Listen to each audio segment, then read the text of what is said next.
여러분 안녕, 이면서다. 공부를 잘하고 싶으시면 제발 무작정 쓰지 좀 마세요. 손만 바쁘고 머리를 쓰지 않으면 절대로 최고의 성과를 낼 수 없습니다. 제가 방금 좀 강하게 말씀드렸는데, 아니 손을 안 쓰면 대체 그러면 눈으로만 보고 풀라고? 당신은 눈으로 보고서 뭐 공부나 이런 거를 하겠지만 나는 잘 안 되던데? 이렇게 여러 가지 반론과 반박이 있을 수는 있습니다. 그런데 무조건 손을 묶어놓고 이렇게 해가지고 수갑 차고서 문제를 풀라는 건 아니고, 제 말 한번 잘 들어보십시오. 저는 눈으로 읽으면서 공부를 하는 걸 좋아하는 편이기도 하고, 쓰는 거를 어렸을 때부터 그렇게 좋아하지는 않았습니다. 학창시절 때부터 좋아하지는 않았는데, 그럼에도 불구하고 무작정 쓰지 말라, 손만 놀리지 말라라는 이야기를 드릴 만한 충분한 작용은 됩니다. 왜냐면 제가 지금 말씀드리는 건 순도 100% 찐찐찐 제가 겪은 경험에서 우러나오는 거기 때문에 그렇습니다. 제가 학창시절부터 중요한 굵직굵직한 시험에선 좋은 성적을 냈고, 또 턱걸이만 넘어야 되는 시험들에서는 아주 짧은 기간에 벼락치기만 해서도 성과를 내왔고 하기는 하지만, 항상 모든 게 그렇게 수월하지만은 않았습니다. 당연히 뭐 이렇게 하면 이렇게 되고 저렇게 하면 저렇게 되고 다 제 맘대로 됐으면 좋았겠지만 그렇지 않았고, 저 나름의 시련도 있었고 어려움도 있었고 우여곡절이 있었는데요. 그 중에서 가장 기억에 많이 남는 게 고등학교 1, 2학년 때 참 내신 수학이 그렇게 안 되더라고요. 학교 성적이 4, 3, 5, 3등급이었나? 4, 3, 5, 4등급이었나? 아무튼 저의 다른 과목들 성적에 비하면은 너무 말도 안 되는 등수가 나왔어요. 저희가 그때 420명이었으니까 뭐 200등 가까운 등수를 받기도 하고, 물론 대원외국어 고등학교 학생들이 수학을 또 워낙 열심히 하기도 하고 하는데, 근데 그 중에 또 유학반들 빼면은 5등급 받았던 건 중간도 못했던 거거든요. 그러니까 다른 것들이랑 성적이랑 비교를 해보면 정말 받아들일 수 없는, 개인적으로는 정말 답답한 결과가 나오고는 했었습니다. 근데 그게 3학년 올라가니까 1등급이 아마 16명까지였을 텐데 1학기, 2학기 둘 다 1등급이 나왔습니다. 그때 2학년 마지막에 3등급이었나 4등급이었나 했는데 갑자기 등수가 100 몇십 등 이상 올라가지고 유지가 된 거예요. 그런 일이 별로 없거든요. 근데 이게 획가닥 바뀌었습니다. 변화의 계기를 가장 크게 만들어준 게 뭐냐? 수학 문제를 풀 때 손부터 가져가지 말라는 거였습니다. 그 충고를 제가 어디서 주워 들은 것 같아요. 무슨 선생님이 얘기해줬는지도 잘 기억이 안 나는데, 저는 그거를 전혀 모르고 전혀 깨닫지 못하고 있다가 아예 3학년 들어와서 다른 방법을 취했습니다. 항상 문제를 읽으면 문제를 읽으면서 밑줄을 긋고 탁탁탁탁 뭔가를 써내려가기 시작했던 습관을 아예 버리고, 문제를 보고서 눈으로 읽고서 어떤 구멍으로 풀어나가야 되는지를 상상하는 습관을 들이게 됐습니다. 그러고 나서 조금 더 이제 구멍에 뚫려있던 것도 보완도 하고 하면서 내신 성적을 잘 받고, 또 다른 모의고사에서도 자신감을 얻어서 잘하고 해가지고 대입에 무리 없는 성적을 얻었었거든요. 아킬레스건이었던 이런 과목을 극복했던 부분이 바로 손을 함부로 놀리지 말라라는 충고를 가슴 깊이 새기고 실천했던 결과였습니다. 그런데 이게 비단 수학 문제 풀이에서만 해당되는 거냐? 절대 그렇지 않습니다. 제가 생각하기론 거의 모든 과목에 있어서 누구나 다 새겨들어야 할 그런 정보입니다. 그런데 이게 이상하게 느껴질 수는 있어요. 나는 일단 손으로 쓰지 않으면 공부를 한 기분도 안 나고, 그리고 손으로 쓰면서 하면 어느 정도 결과가 잘 나오던데 지금도 잘하고 있는데 뭐야 그러면은 너한테만 해당되는 거 아니야? 이렇게 생각하실 수 있지만, 그거는 아주 흔히 굉장히 다양한 현상에서도 엿볼 수 있는 원인과 결과를 혼동한 결과라고 생각합니다. 그냥 비유적으로 말씀드리면, 여러분 야구공을 빠따로 때렸을 때 정중앙을 맞추지 않고 비스듬히 맞춰도 앞으로 가요. 당구를 쳤을 때 정중앙을 때리지 않더라도 굴러갑니다. 물 들어왔으니까 노를 저어오자. 노를 이렇게 제대로 젓지 않아도 비스듬히 저어도 배는 앞으로 가요. 효율의 문제입니다. 그리고 대부분 문제를 이렇게 쓰는 것과 문제를 풀어내고 공부를 하는 게 같이 가는 현상이다 보니까, 문제를 뭔가 손으로 쓰지 않으면 공부가 되지 않거나 문제가 풀리지 않는다고 느끼는 것일 뿐, 제일 중요한 건 머리가 돌아가야 되고 머리를 써서 풀어야 되는 겁니다. 무작정 손만 가져가면 안 된다는 거죠.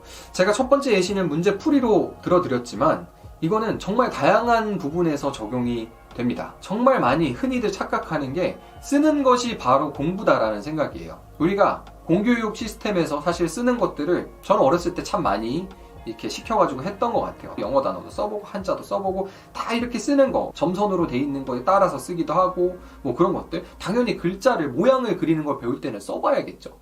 그런데 그 이후에도 쓰는 것들을 되게 많이 시키더라고요. 그런데 결국 이 쓰는 것은 내 머릿속에 남기는 인지작용과 1:1 대응되는 동치가 아니거든요. 쓰는 건 쓰는 거고 익히는 건 익히는 겁니다.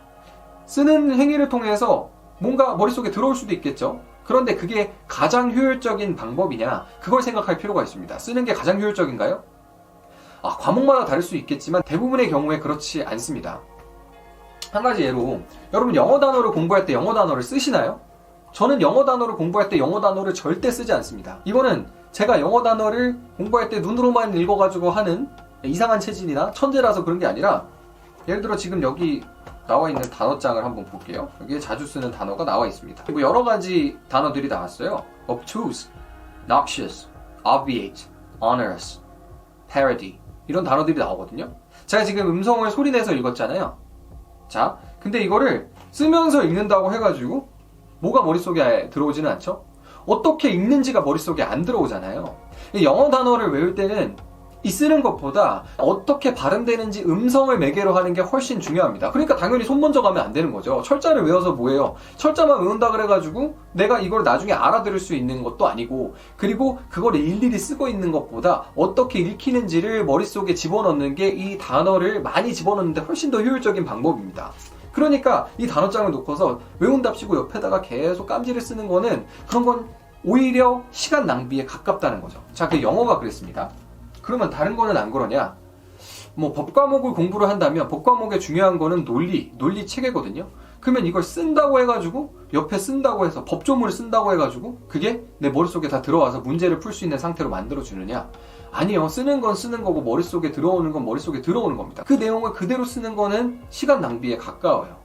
그러니까 뭔가 쓰거나 표시하거나 이런 것들 쓰는 것뿐만 아니라 밑줄을 긋는다라고 했을 때 그 밑줄을 긋는 행위가 어떤 의미인지를 본인이 파악할 필요가 있는 겁니다. 제가 지난 영상에도 이야기했다시피 책을 눈으로만 보지 않고 표시하거나 써놓는 거는 어떠한 이유 때문에 다시 돌아와서 복습하고 다시 돌아와서 희미했던 기억을, 좀먹었던 기억을 채워넣기 위해서거든요.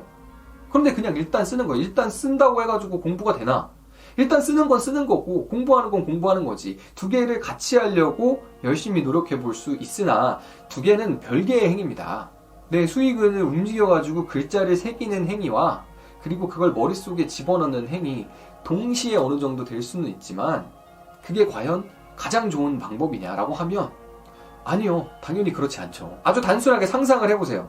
내가 시험을 봤던 기억을 한번 떠올려 보십시오. 내가 어떤 내용이 기억이 안 나요. 머릿속을 이렇게 막 계속 뒤적뒤적 거리다 보면은 내가 특정 단어, 특정 개념을 꾹꾹 연필로 눌러 적은 기억이 생각이 나서 답을 적었다. 뭐 그런 경우가 있을 수는 있는데 그게 일반적인가요? 아니죠. 내가 이거를 쓴 기억이 나는 게 아니라, 내가 이거를 필기를 하고 필사한 기억이 나는 게 아니라 그냥 머릿속에 스쳐 지나가는 내 머리, 이 되네, 운에, 손에 어딘가에 박혀있는, 인지적으로 각인되어 있는 그것이 머릿속을 탁 스쳐 지나가면서 이거였지 하면서 쓰게 되는 거거든요. 근데 그게 그냥 이걸 필기를 한다 그래가지고 그게 더 세게 남는 게 아니라고요. 머리를 쓰게 해야 되는 겁니다. 머리를. 그래서 제가 반드시 피하라고 말씀을 드리는 게, 모든 책을 내가 다시 보지도 않을 거면서 다 볼 수도 없으면서 무슨 화려하게 꾸미는 거, 알록달록 형광펜부터 막 해가지고 엄청나게 꾸미는 거, 자기 만족일 수는 있지만 그게 가장 효율적이고 가장 베스트 방법은 아닐 수 있다는 거를 명심하셔야 돼요. 자, 쓰기가 정말 의미가 있을 수 있는 공부는 이런 겁니다. 한자 외울 때, 한자는 눈으로만 외우면은 이게 그림이니까, 저의 개인적인 경험으로는 그랬어요. 눈으로만 하는 데는 약간 부족함이 있을 수 있다는 생각이 들었습니다. 그래서 그런 거는 한자를 써보고 이런 획순으로 쓰는 거구나. 그러면은 쓰는 것까지 같이 기억에 남고, 그러면 발음이랑 같이 하고, 중국어 배울 때 그렇게 했었거든요. 그런데 영어는 그렇게 똑같이 써볼 필요가 전혀 없더라는 겁니다. 그렇지 않아도 그냥 발음을 기억해가지고 그거를 쓱쓱 써내려가면 되니까. 철자를 틀릴 수도 있죠. 근데 영어에서는 사실 철자 조금 틀려도 되는 그런 시험들 많잖아요. 어차피 의사소통 능력을 측정을 하는 거니까. 자, 그렇다 보니까 수학도 마찬가지입니다. 수학도 특정 개념을, 특정 방정식을 열심히 써본다고 됩니까? 아니요. 그렇지 않죠. 개념을 이해를 하는 게 중요합니다. 근데 개념을 이해하는 거랑 그걸 쓰는 거랑 대체 무슨 상관이 있냐고요. 정말 푹 찌르면 툭 나올 정도로 이렇게 필사해가지고 적어내는 게 중요한 경우에는 이런 것들을 기억하는 매개 행위로서 쓰기가, 표시하기가, 손으로 움직이는 게 중요해질 수 있습니다. 자, 근데 정말 재밌는 건 이렇게 쓰는 행위 그 자체가 내 학습에 얼마나 중요한 매개 행위가 되는지, 얼마나 효과적인 수단이 되는지를 우리가 따져보기보다는 그 정말 중요한 선택인데 내가 이거를 눈으로 볼지 아니면 어떻게 공부할지가 굉장히 중요한 선택임에도 불구하고 우리는 그냥 무비판적으로 일단 손부터 내보내고 있는 경우가 굉장히 많다는 겁니다. 저도 해봤으니까 잘 알죠. 일단 손부터 나가는 겁니다. 왜 그런 착각에 빠지냐? 왜 그렇게 먼저 손부터 움직이게 되느냐? 왜냐면 그건 강한 유혹이 있어서 그렇습니다. 뭔가를 쓰고 있으면, 뭔가를 표시하고 있으면, 책에 뭔가를 계속 체크하고 밑줄을 긋고 필기 내용을 받아 적고 하고 있다 보면은 그 시간만큼은 내가 공부한 것 같거든요. 내가 뭔가를 하고 있는 것 같으니까. 그리고 실제로 어느 정도 상관관계가 있기는 하니까 뭐라도 받아 적으면은 계속 기동량 하면서 뭐 받아 적고 칠판 보고 받아 적고 계속 쓰다 보면은 어렴풋이 그런 내용들이 기억나기는 기억나거든요. 문제풀이뿐만 아니라 이렇게 공부할 때 적어놓고 메모해놓고 하는 거를 너무 무비판적으로 손부터 나가지 마라 라고 제가 자신있게 말씀드리는 이유는 또 한 가지 더. 요새 그런 것들이 책들이 너무 잘 돼서 나와요. 내가 적어야 될 내용, 내가 체크해야 될 내용들까지 정말 잘 돼서 나오는 경우가 많기 때문에 차라리 그것이 완벽하게 갖춰져 있는 상태의 책을 보고 그걸 내 머릿속에 집어넣으려고 노력을 하는 게 훨씬 더 효율적이지 일일이 다시 쓰고 누가 필기했던 걸 다시 베끼고 하는데 그냥 물리적인 시간을 낭비하지 마시라는 겁니다. 물론 우리 학교 시험을 준비해서 이 선생님만이 수업 시간에 강조했던 특이한 내용을 적어놨다가 다시 봐야지라고 하면 그거는 내가 지금 수업을 들으면서 필기하는 거 외에는 다른 선택의 여지가 없겠죠. 그런 것들 빼고 공인 자격 시험 아니면 선발 시험 등등에서 이 강사가 한 말만이 시험에 나오나? 아니요. 그런 큰 시험들은 대부분 시중에 요약서들이 아주 잘 나와 있습니다. 아니면 인터넷 강의 선생님들이 정리해놓은 정리 자료집에 너무너무 잘 돼 있죠. 그리고 그런 자료가 얼마나 잘 돼 있느냐를 또 그 강사, 교수자의 능력이라고 평가하는 시대가 됐잖아요. 그러니까 우리는 그런 것들 잘 정리되어 있는 거를 그냥 무거워 받아먹고 꼭 트름하고서 다 소화를 시켜내면 되는 겁니다. 그걸 다시 적고 뭐하고 하는 게 절대 효율적이지 않습니다. 그리고 문제를 풀 때도 마찬가지로 내가 무작정 쓰기보다는 내가 이걸 적는 행위, 손을 움직이는 행위로 인해서 어떠한 이점이 있는지가 명확히 판단이 돼야 됩니다.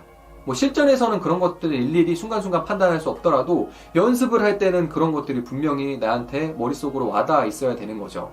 내가 무조건 손부터 움직였다고 하면 그 방법이 과연 맞는 건지 여러분들이 체크해 볼 필요가 있는 겁니다. 수학 문제 같은 거 풀 때 왜 좌표값이 주어지고 평면 위에다가 그래프를 그리고 하는 것도 우리가 다 연습을 하잖아요. 특히 무슨 공간, 기하, 벡터 이런 게 나왔을 때 머릿속으로 탁탁탁 펼쳐지는 천재였으면 좋겠지만 그게 절대 안 되거든요.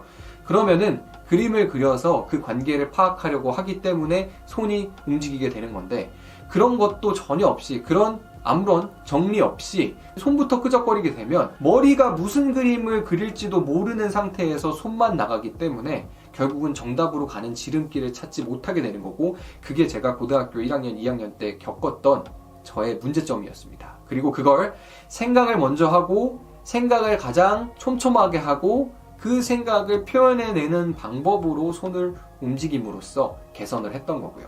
결국은 가장 중요한 건 뭐다? 공부도 그리고 그 공부를 해놓은 거를 시험 문제에서 풀어내는 것도 다 어떻게 한다? 머리로 한다는 겁니다. 대부분의 시험들은 지금 문제에 나온 개념을 당신이 알고 있느냐? 그리고 이렇게 논리적으로 설계해 놓은 답에 접근해가는 지름길을 따라올 수 있느냐를 물어보기 때문에 당연히 유리한 방법은 손부터 나가는 게 아니라 생각을 하는 겁니다. 학습할 때도 마찬가지입니다. 손이 먼저 나가서 손만 바쁘고 손이 뭔가를 하고 있으니까 오늘도 8시간 동안 뭔가를 썼으니까 공부가 된 것 같아. 아니요. 8시간 동안 뭔가를 쓰기만 했으면은 그 시간 동안 훨씬 더 많은 걸 머릿속에 집어넣었을 수 있었을 겁니다. 그러니까 반드시 기억하십시오. 공부를 잘하고 싶다면 그 공부가 뭐가 됐든지 간에 지금 내가 손만 먼저 나가는지 내 손만 바쁘지 않은지 내 연필만 바쁘게 움직이고 있지는 않은 건지를 반드시 한번 체크해 보십시오. 뭐 그런 것들을 다 체크해 봤을 때 그럼에도 불구하고 나는 많은 것들을 부족한 거를 다 적어가지고 한눈에 들어오는 단권의 정리본에다가 마지막에 다 훑어보는 게 좋아서 필기를 한다. 그리고 그게 나한테는 최고의 효율이야 라는 결론을 얻으셨다면 뭐 그렇게 해도 좋은 결과를 낼 수는 있겠죠. 그런데 그 과정에서도 살펴보시면 쓰는 것만으로 공부가 다 됐나요?